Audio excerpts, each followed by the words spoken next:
Hello, everyone, and welcome into our Bible study for this week here in our kitchen. We are starting to get ready a little bit for Thanksgiving. You can see the pilgrim behind us and the colored leaves up on the mantle there above our window. But actually, we're starting Advent as well. Advent begins this particular weekend as well. So Advent is the 4 Sundays, what? Before Christmas. Before Christmas Day. See, you passed the test already. Yeah. So Advent is the 4 Sundays before Christmas Day. That's always important to remember, because if Christmas Eve is on a Sunday, then it actually ends up being the 4th Sunday of Advent and Christmas Eve as well. So, but anyway, Advent is the 4 Sundays prior to Christmas Day. We spend time preparing for the coming of the Lord, for the birth of Christ in Bethlehem. There is a theme to each of those Sundays. Do you know what they are? Hope, peace, joy, and love. You got it. Hope, peace, joy, and love. There was a song when I was teaching Sunday school about that, which is the only way I could pick that out of nothing.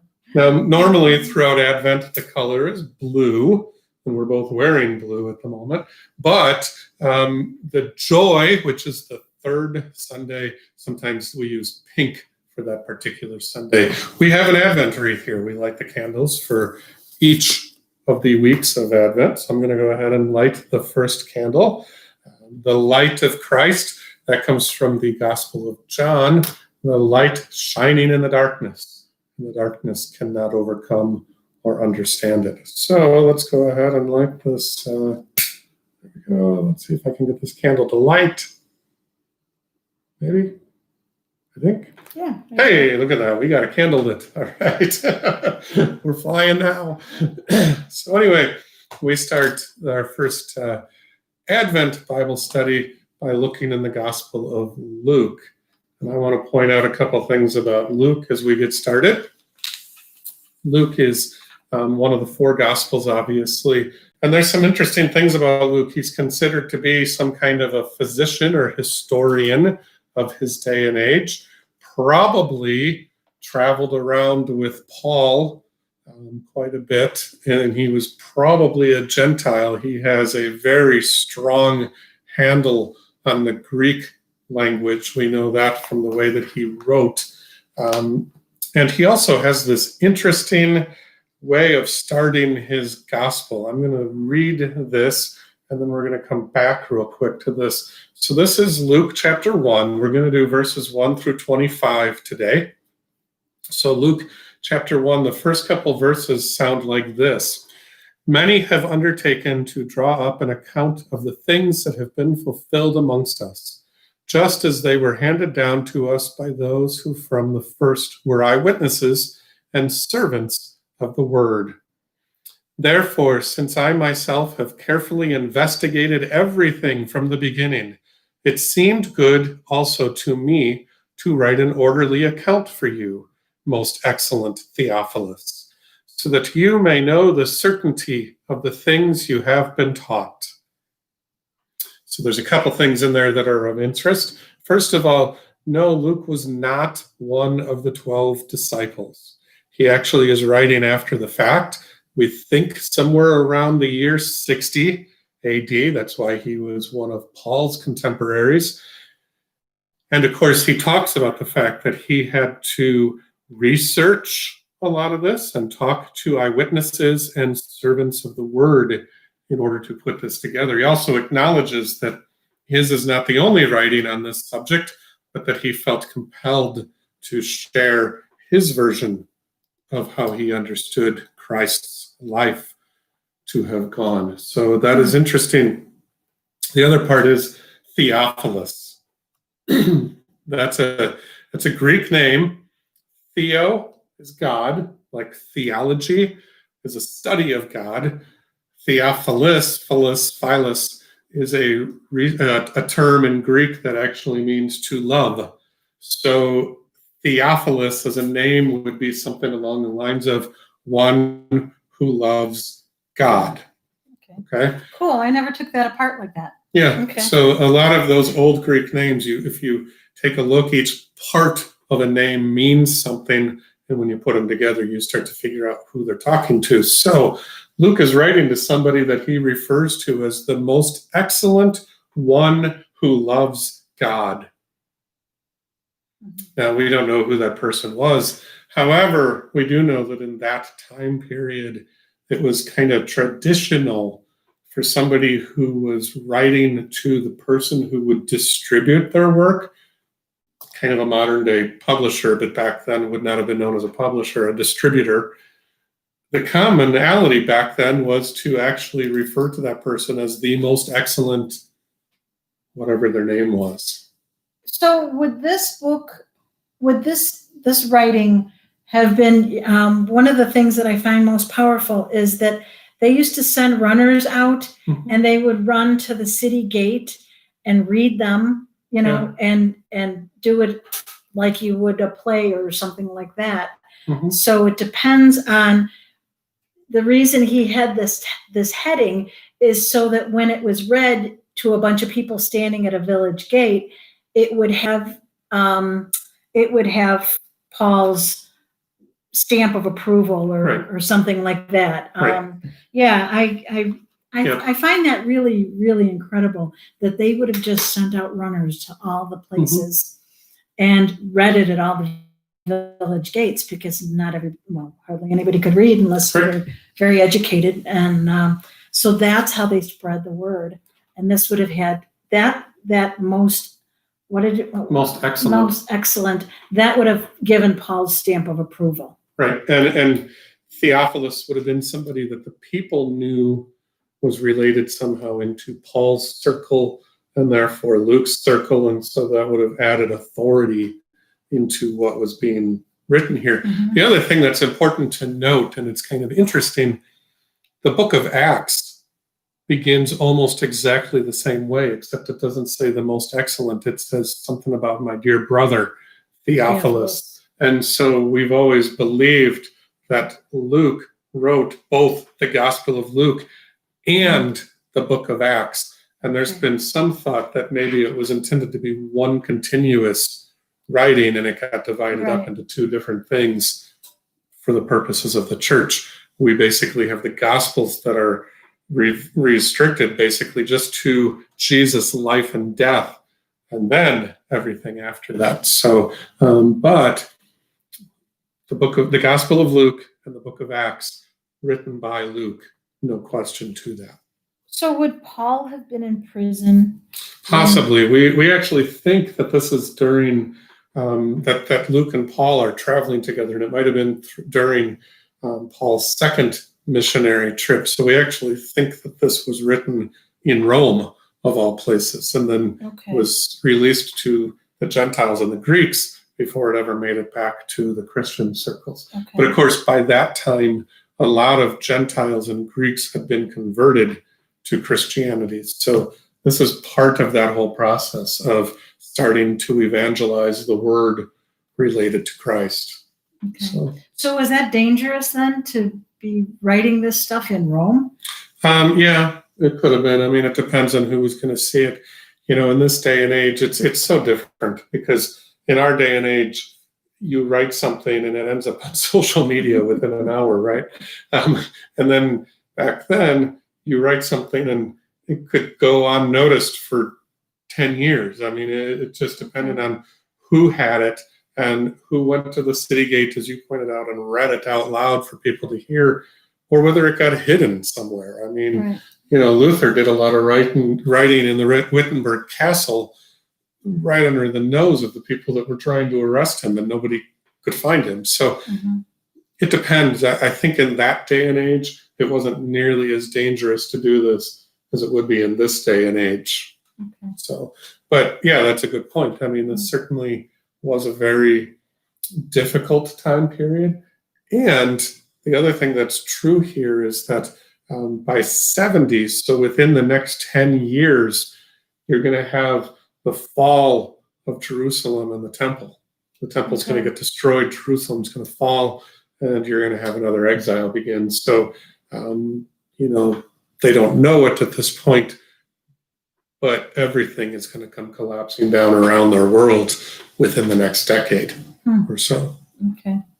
So anyway, let's we talked about Theophilus and we talked about Luke. Let's get into this particular study because it's about John the Baptist, and we need to make the connection. John the Baptist is being sent to prepare the way of the coming of the Lord. And so Luke's gospel actually starts with the angel, the same angel, Gabriel, who appears to Mary, also appearing to John the Baptist's father, Zechariah. Zechariah is a priest. He works in the temple. He is responsible at times. Well, you want to talk about that? I'll let you talk about that in a second. He's responsible at times for taking care of the temple. They would rotate, and one priest would be kind of responsible. Zechariah and his wife Elizabeth were older. They had not had any children. He was very learned when it came to the prophets of the Old Testament. That's important. But you want to talk, let's talk a little bit about this priest Zechariah and who exactly he is. So in my archaeological study Bible, which I absolutely love, it's I have a section called Did You Know? And under the Did You Knows, it says each priest was responsible for a week's service at the temple once every 6 months. Mm-hmm. Well, how many priests were there that lived at the temple then? There were a lot. And I mean, they didn't live at the temple. They lived nearby. They lived in the city there. They were the priestly line, the Levites. Okay. Yeah. It just seems like there were a lot of people that claimed to be priests. I mean, not claimed to be priests. There was a hierarchy there. Yes, the hierarchy. That's what the word I was looking for. And some of it had to do with your birthright. I mean, at the end of the day, we live in a day and age, again, where you can choose to do something, you feel called into ministry. Not so much with them back then. I mean, Zechariah was born into this. This is what he was going to be from the day that he was born. And so he was being trained from childhood to be exactly this and nothing else. Okay. Along the way. Okay. And it also should be pointed out, by the way, Elizabeth, Zechariah's wife, was actually of the line of Aaron, as in Moses and Aaron. She was of that line. So this is kind of a powerhouse couple, if you will. They both come from very strong lines within the Israelite people. Okay. So he would have been responsible for doing things like making sure the incense continued to burn and so on and so forth. So we'll talk about that a little bit as we go. But we want to get into, Zechariah has this fascinating meeting. We always talk about the angel Gabriel who appears to Mary. The angel's first appearance is to Zechariah in the temple to tell Zechariah, you and Elizabeth are going to have a child. And that child is going to be John the Baptist. You are going to name him John. He will prepare the way of the coming of the Lord. Later on, when the angel Gabriel, a couple months later, about 5 months later, appears to Mary. If you remember, we'll see this in a couple of weeks. The angel actually says, and even now your cousin Elizabeth is with child. So we know that Mary and Elizabeth are cousins to each other, which makes John the Baptist and Jesus cousins to each other. So that's fascinating too. But let's get into this because there is some fascinating stuff here. I should point out, we lit a candle for hope. And the hope that exists in this particular verse, the scriptural verse, is the idea that God is keeping God's covenant. For centuries, the people had waited for the coming of the Lord, that this Messiah that had been promised again and again and again. So the hope that exists here is that when all of a sudden this angel appears to Zechariah in the temple and says, you are going to have a child, and he will be the one that prepares the way of the Lord. The hope is God is acting. It's time. The Messiah is coming, right? So this is where the hope lies within this first week of Advent is The promise is being answered. The Messiah is coming. Okay, so let's go from there. Verse 5. In the time of Herod, king of Judea, there was a priest named Zechariah who belonged to the priestly division of Abijah. His wife Elizabeth was also a descendant of Aaron. Both of them were upright in the sight of God, observing all of the Lord's commandments and regulations blamelessly. But they had no children because Elizabeth was barren, and they were both well along in years. This was considered, by the way, kind of a curse. In that day and age, I mean, we don't think of that way anymore. But in that day and age, the idea of a woman not having a child, it was as if God did not find favor with her. So it's important for Luke to point out that these people were blameless before God. Who do they kind of remind you of a little bit? If they're blameless before God, Job maybe, right? Yeah, I mean, yeah, Job yeah. feeling cursed, yeah. and yet sitting there going, why? And now, of course, you have Zechariah and Elizabeth doing the same Right. thing. We're blameless before the Lord. We do all these things. We're in the priestly line.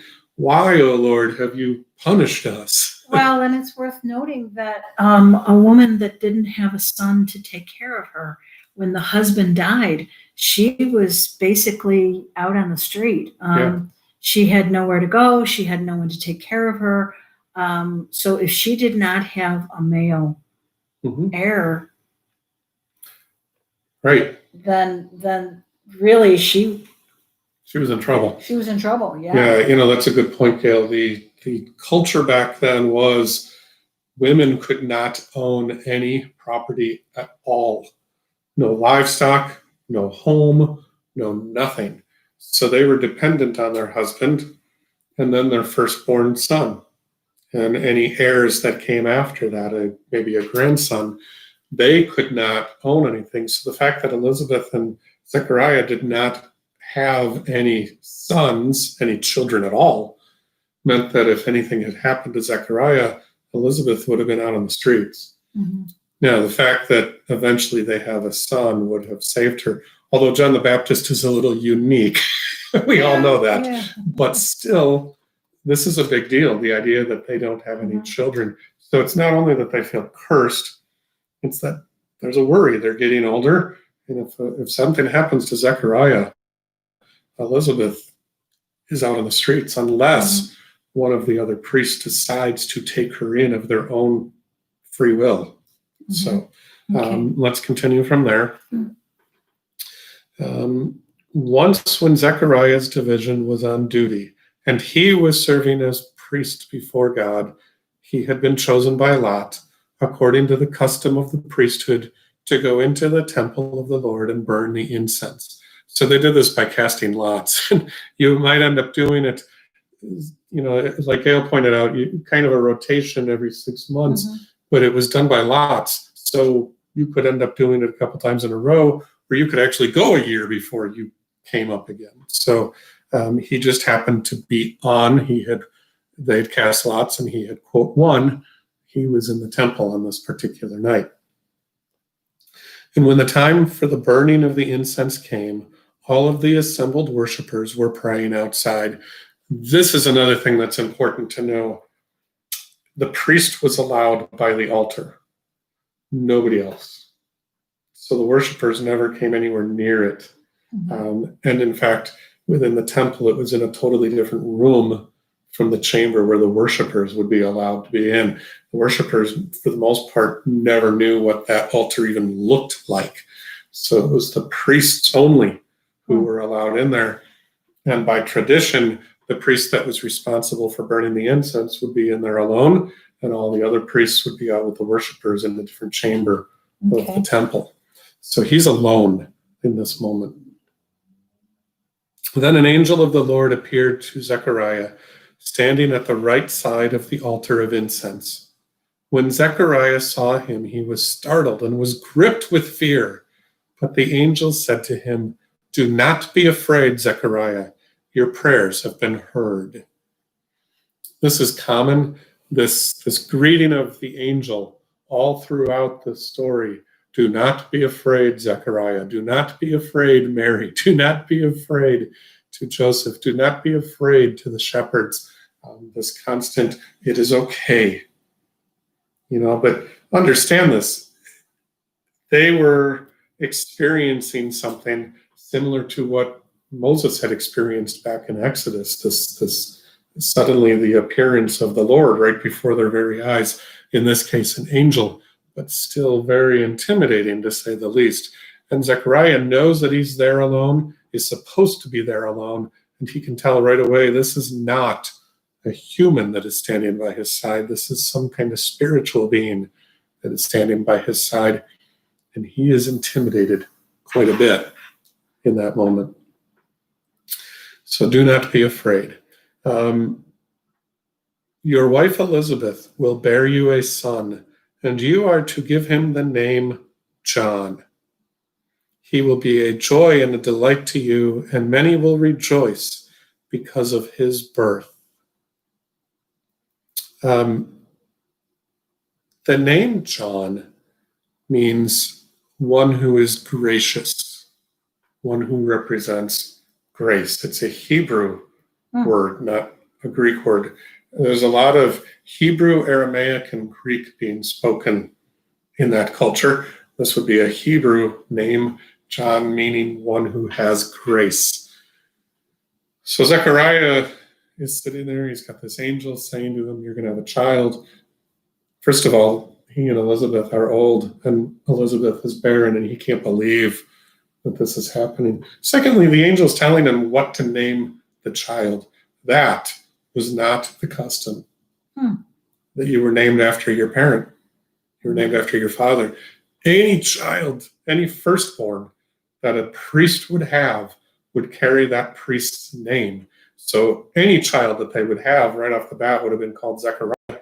But now, this time, they're being told to do something other than that. So Zechariah is a little surprised on 2 points.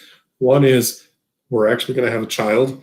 And secondly, why isn't his name going to be my name?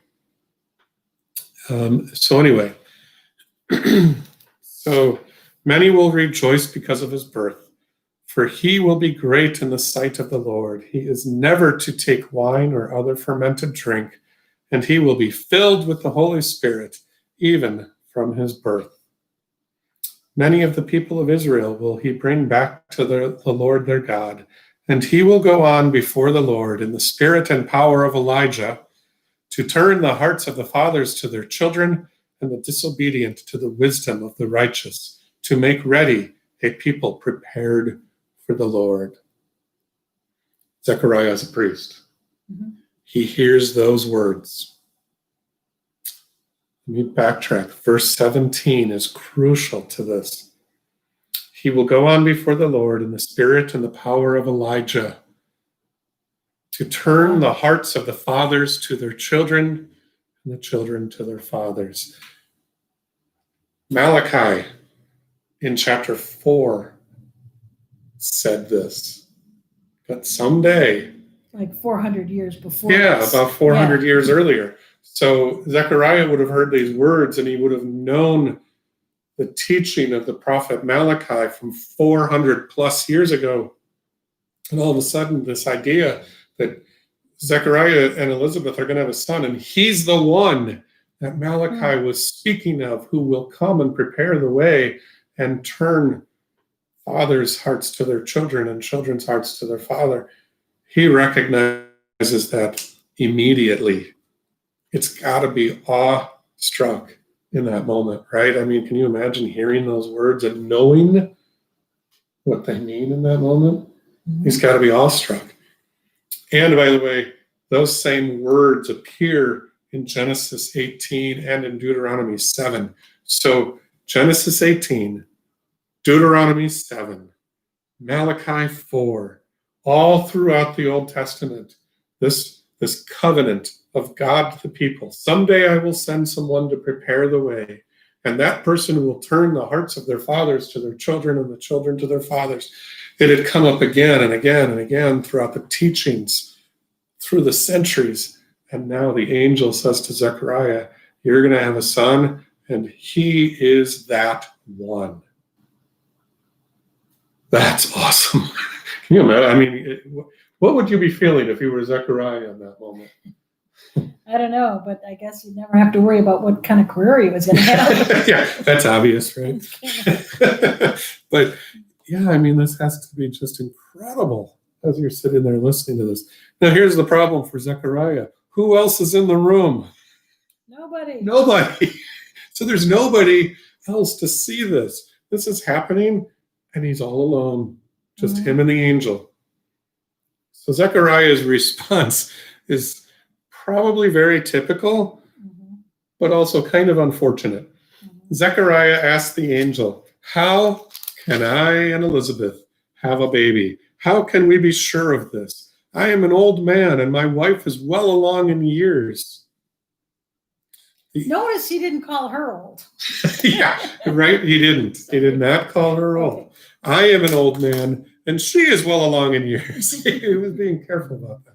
That is correct. The angel answers, "My name is Gabriel.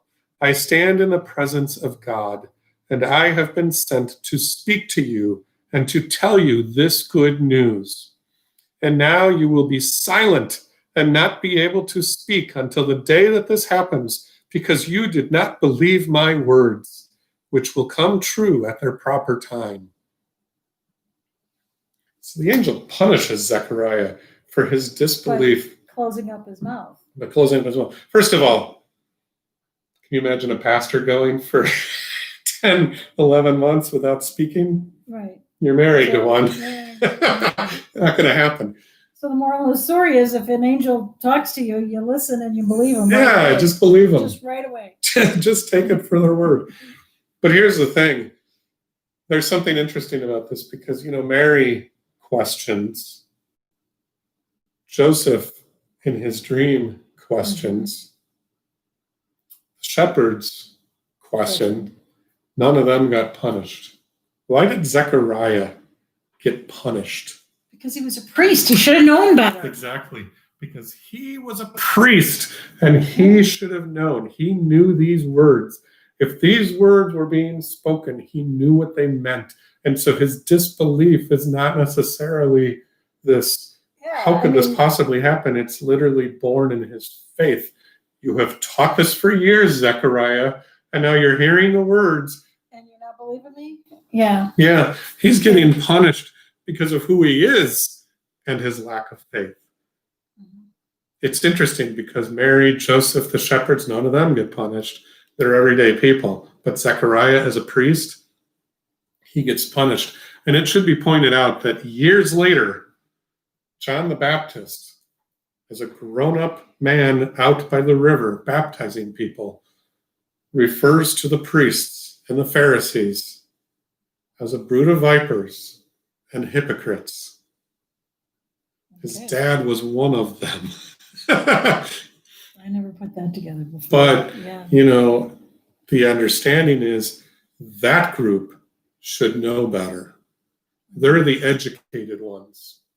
And if they're the ones that are educated and proclaim to be the ones teaching the common everyday people the faith, they should know better.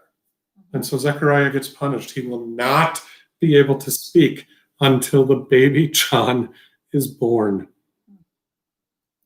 Meanwhile, the people are all waiting for Zechariah and wondering why he is staying in the temple so long. It doesn't say, by the way, how long he's in there with the angel, just that he's in there far longer than he was anticipated to be.